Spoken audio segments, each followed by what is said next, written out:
Crash. This is Alert 3. 2025 started with an unprecedented commercial airline tragedy in Washington. Right there, that horrific fireball. Just weeks later, an emergency landing in Denver. Kelly 48, engine fire, copy. Injuring a dozen people.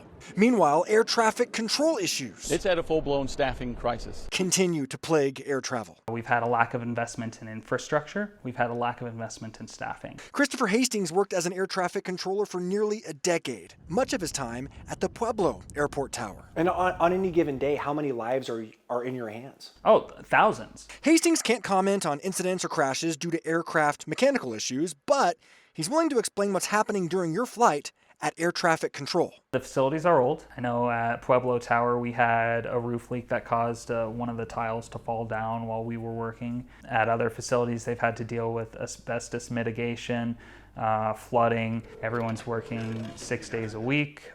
Equipment is another area that needs to be focused on. Is it true that air traffic control still uses floppy disks? There are portions of equipment that, yeah, you have to use a floppy disk to update it. Is it safe to fly right now? It's safe to fly, but I would say the system is strained. So strained that Hastings quit last year. In fact, staffing shortages are affecting the Colorado Springs Airport. KRDO13 Investigates obtained an internal release in June from the Air Traffic Control Union and the Colorado Springs Airport announcing overnight closures to the COS Air Traffic Control Tower due to low staffing. It says effective July 13th, the COS Air Traffic Control Tower would shut down nightly from 2:30 to 5 a.m. to address, quote, serious ongoing staffing challenges. In fact, a reminder email was sent out to staff on Friday, July 11th at 8:50 a.m. announcing expanded hours of that closure. So I contacted the FAA, asked questions about the closure. We talked on the phone. My last text to them was sent at 10:49 a.m., again asking questions about the closure.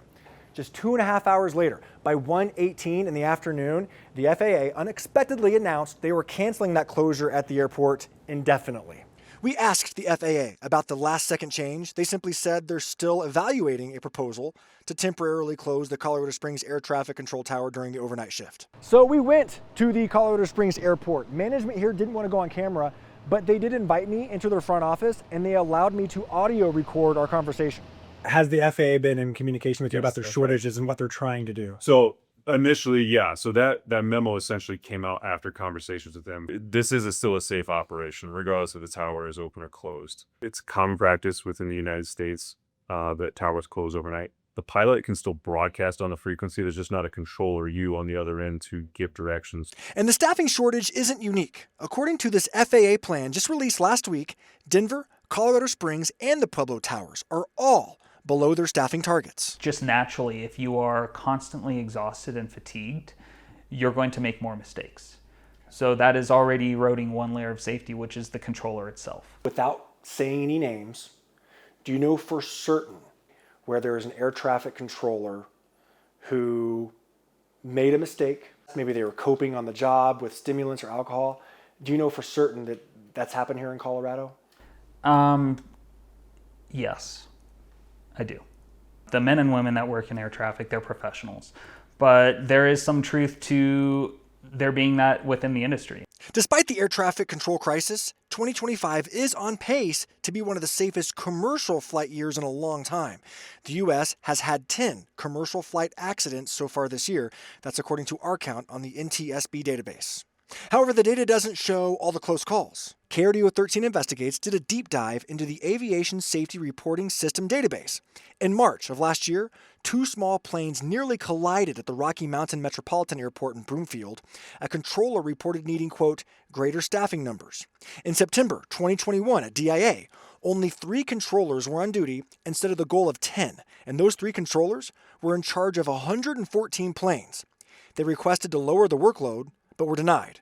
One anonymous controller said in the report, quote, working with so few controllers without reducing the arrival rate is an accident waiting to happen. And just on May 12th this year, the Denver Air Route Traffic Control Center in Longmont had a communications outage for 90 seconds. No one was hurt, but the FAA is investigating. We reached out to the Air Traffic Controllers Union about the crisis, but we never got a response. Back in May, new Transportation Secretary Sean Duffy announced they're working on a new state-of-the-art system for air traffic controllers, but many believe that even if all of it's funded, we're still decades away from implementation. In Colorado Springs, Josh Helmuth, KRDO13 Investigates.